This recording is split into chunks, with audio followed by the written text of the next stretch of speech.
तो जैसा कि पिछले एपिसोड में हमने देखा था, जो सूजी होती है वो लिनियो के सामने झुकते हुए उससे बोलती है कि शायद मास्टर हम लोग काफ़ी ज़्यादा कमज़ोर है और मुझे नहीं लगता कि इस कमज़ोरी के साथ हम आपकी कोई भी मदद कर पाएंगे। और अब सूजी की इस बात को सुनकर जो लिनियो होता है वो सूजी के पास में आ जाता है और उसे उठाकर वहाँ से उड़ाकर ले जाने लगता है, जो देखकर सूजी भी एक पल के लिए काफ़ी ज़्यादा शौक हो जाती है। जिसके बाद अब हम देखते हैं कि जो लिनियो होता है वो सूजी को लेकर सेक्ट के अंदर आ चुका होता है। जिसके बाद अब जो लिनियो होता है वो सूजी को अपनी गोद में लेकर उस थ्रोन के ऊपर बैठ जाता है और वहाँ पर बैठते हुए वो सूजी से बोलता है कि तुम ये भी फालतू की बकवासें मत किया करो, मैं जानता हूँ कि तुम मेरे लिए बहुत ही ज़्यादा इंपॉर्टेंट हो और इस बार तुमने काफ़ी अच्छा काम भी किया है। और अगर रही बात तुम्हारी कल्टीवेशन की, तो तुम्हें टेंशन लेने की कोई भी ज़रूरत नहीं है। जब हम इनर डोमेन के अंदर चले जाएंगे तो उसके बाद मैं तुम्हें टेक्निक दूंगा जिससे कि तुम अपनी कल्टीवेशन को और भी अच्छे से इम्प्रूव कर पाओगी। और अब लिनियो की इस बात को सुनकर जो सूजी होती है वो थोड़ा रोमांटिक होते हुए लिनियो से बोलती है कि क्या तुम सच कह रहे हो। जो सुनकर लिनियो सूजी से बोलता है कि क्या मैंने आज से पहले तुमसे कभी झूठ बोला है।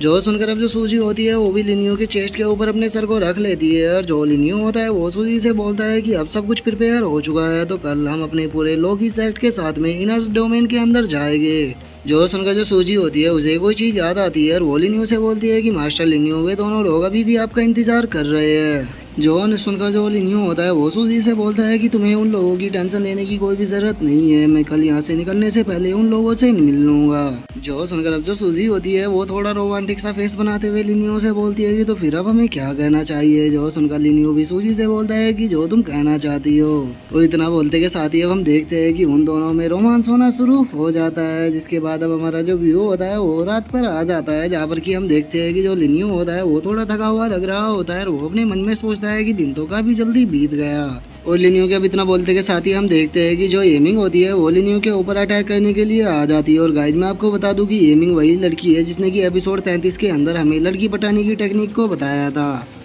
और अब जो लिनियो होता है वो एमिंग के पैरों को पकड़ते हुए उससे बोलता है कि एमिंग काफ़ी लंबा टाइम हो गया जब से हम नहीं मिले, लेकिन मैं देख सकता हूँ कि अभी भी तुम्हें अपने पैरों से ही अटैक करना काफ़ी ज़्यादा पसंद है। और अब लिनियो की इस बात को सुनकर जो एमिंग होती है वो लिनियो की तरफ देखते हुए बड़े ही प्यार से उससे बोलती है कि लिनियो मैंने तुम्हें बहुत ही ज़्यादा मिस किया है। जो सुनकर अब जो लिनियो होता है वो एमिंग को गोद में उठा लेता है और वो उसे अपनी गोद में ले जाते हुए उसे बोलता है कि ठीक है तो फिर चलो हम दोनों चलकर आपस में काफ़ी अच्छी अच्छी बातें करेंगे। लेकिन हम देखते हैं कि जो एमिंग होती है वो तो अलग ही मूड में होती है और वो लिनियो से बोलती है कि नहीं बातें नहीं, काफ़ी लंबा टाइम हो गया जब से हम नहीं मिले, तो चलो आज रात साथ में बिताते हैं। और अब एमिंग की इस बात को सुनकर जो लिनियो होता है वो अजीब सा फेस बना लेता है और वो अजीब सा फेस बनाते हुए अपने मन में सोचता है कि पता नहीं आज इन सभी लड़कियों को क्या हो गया, ये सभी आज ही इस चीज़ को क्यों करना चाह रही है। और अब लिनियो के इतना बोलते के साथ ही हमारा जो व्यू होता है वो नेक्स्ट डे पर आ जाता है, जहाँ पर कि हम देखते हैं कि जो लिनियो होता है वो अपनी चेयर पे बैठा हुआ होता है और उसके सामने हम देखते हैं कि जो मोजिन और जो सैनसुई होती है वो खड़ी होती है।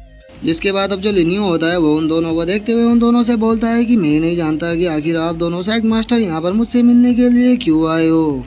जो सुनकर अब जो जियामो होता है वो ट्रेजर की तरफ इशारा करते हुए लिनियो से बोलता है कि मैं जानता हूँ कि टूर्नामेंट के दौरान मेरा जो एक्शन था वो काफ़ी ज़्यादा गलत था, लेकिन ये आप भी जानते हो कि मैं ऐसा सब कुछ नहीं करना चाहता था। मैं जैंगलिंग के आगे मजबूर था क्योंकि अगर मैं ऐसा नहीं करता तो वो मेरे लिए काफ़ी बड़ी प्रॉब्लम खड़ी कर सकता था। तो इसीलिए मैं अपने उस दिन के एक्शन के लिए मास्टर लिनियो से यहाँ पर माफ़ी मांगने के लिए आया हूँ और माफ़ी के तौर पे मैं ये ट्रेजर भी यहाँ पर लाया हूँ ताकि आप इन्हें रख सके। लेकिन हम देखते हैं कि जो लिनियो होता है उसका मूड जियामू को लेकर बिल्कुल भी ठीक नहीं होता और वो रुके से व्यवहार में जियामू से बोलता है कि जियामू ये तुम्हारा खुद का पर्सनल मैटर है, तो तुम्हें इसके लिए मुझे एक्सप्लेनेशन देने की कोई भी ज़रूरत नहीं है। और अब लिनियो के इस तरह के टोन को सुनकर जो जियामू होता है वो अपने मन में सोचता है कि मैं जानता था कि ये मैटर इतनी ईजी सॉल्व नहीं होने वाला, तो ठीक है अब मुझे यहाँ पर नरम बनने की कोई भी ज़रूरत नहीं है, अब मुझे लिनियो के ऊपर थोड़ा हार्ड होना होगा।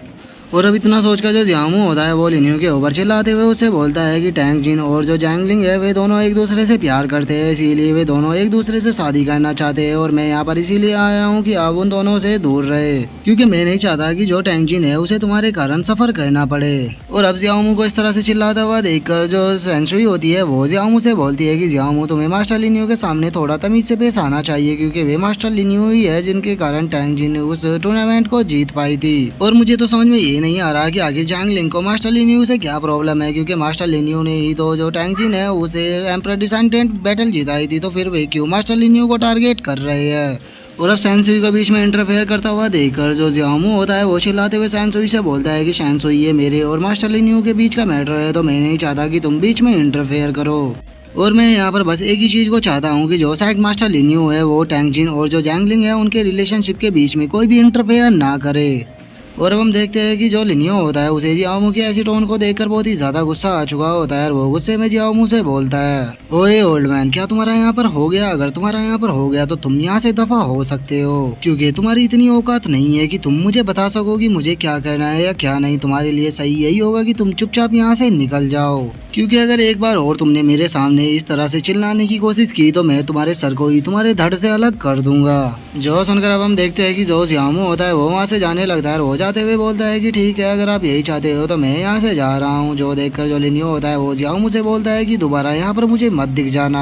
और अब जियाओमू के वहाँ से चले जाने के बाद जो लिन्यू होता है वो शैंग शुई की तरफ देखते हुए उससे बोलता है कि लगता है कि आपको यहाँ पर जिंग जिंग ने भेजा है, और जहाँ तक मुझे लगता है कि जो जिंग जिंग है वो भी आपके साथ में यहाँ पर आना चाह रही होगी। और अब लिन्यू की इस बात को सुनकर जो शैंग शुई होती है वो लिन्यू से मुस्कुराते हुए बोलती है कि सेक्ट मास्टर लिन्यू, आप तो सच में काफ़ी ज़्यादा अमेजिंग है, लेकिन मैं आपको बता देना चाहती हूँ कि अगर मुझे जिंग जिंग नहीं बोलती तो उसके बाद भी मैं आपसे मिलने के लिए आने वाली थी, क्योंकि जो मेरा एम्प्रेस सेक्ट है वो आपके लोग ही सेक्ट के साथ में अलायंस को बनाना चाहता है। जो सुनकर जो लिन्यू होता है वो शैंग शुई से मुस्कुराते हुए बोलता है कि ठीक है, मैं आपके साथ में अलायंस बनाने के लिए तैयार हूँ, लेकिन आपको मेरी एक शर्त को मानना होगा। आपका जो एम्प्रेस सेक्ट है उसे मेरे लोग ही सेक्ट का सबऑर्डिनेट बनना होगा। जो सुनकर अब जो शैंग शुई होती है वो थोड़ा सा परेशान हो जाती है और वो परेशान होते हुए लिन्यू से बोलती है कि मास्टर लिन्यू, क्या आप अपनी इस बात को वापस ले सकते हो? क्योंकि मैं यहाँ पर इसीलिए आई हूँ ताकि मैं अपने एम्प्रेस सेक्ट के फ्यूचर को बना सकूँ, लेकिन मेरा एम्प्रेस सेक्ट ही गायब हो गया तो उसके बाद मेरे जो डिसाइबल है उनके दिलों में भी आपके लिए नफरत आ जाएगी, जो कि हमारे लिए फ्यूचर में अच्छा नहीं होगा।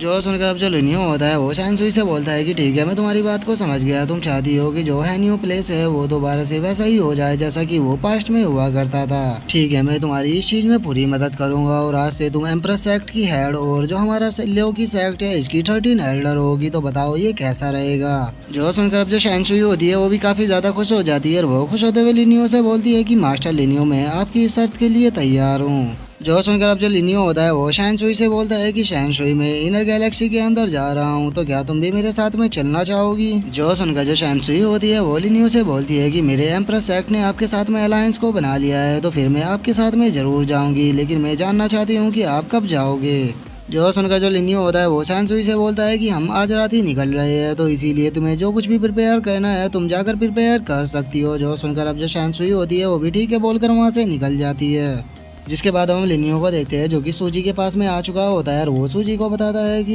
एल्डर मुकिन को जाकर मेरा मैसेज दो और उससे कहो कि सभी को लेकर वो सेक्ट की एज के पास आ जाए। और लिन्यू की इस बात को सुनकर जो सूजी होती है वो थोड़ा सा शौक हो जाती है और वो शौक होते हुए लिन्यू से बोलती है कि मास्टर लिन्यू, आप आखिर क्या कहना चाहते हो? और सूजी की इस बात को सुनकर जो लिन्यू होता है वो मुस्कुराते हुए सूजी से बोलता है कि क्योंकि मैं पूरे लोग ही सेक्ट को ही इनर गैलेक्सी के अंदर लेकर जाऊंगा, लेकिन अभी के लिए मैं मंकी और उस एम्परर पाइथन से मिलने के लिए जा रहा हूँ, क्योंकि उन्हें मैंने काफ़ी लंबे टाइम से नहीं देखा। और अब पूरे सेक्ट को ही ले जाने का नाम सुनकर जो सूजी होती है वो बहुत ही ज़्यादा शौक हो जाती है और वो शौक होते हुए अपने मन में सोचती है कि आखिर ये पॉसिबल भी कैसे है, ये पूरे सेक्ट को लेकर कैसे जा सकते हैं। और अब सूजी के इतना सोचते के साथ ही जो हमारा आज का एपिसोड है वो यहीं पे ख़त्म हो जाता है। तो अब नेक्स्ट एपिसोड में देखेंगे कि आगे क्या होता है। अगर आप लोगों को वीडियो अच्छी लगी हो तो लाइक करना, चैनल को सब्सक्राइब करना। मैं मिलता हूँ नेक्स्ट एपिसोड में, तब तक के लिए बाय बाय गाइस।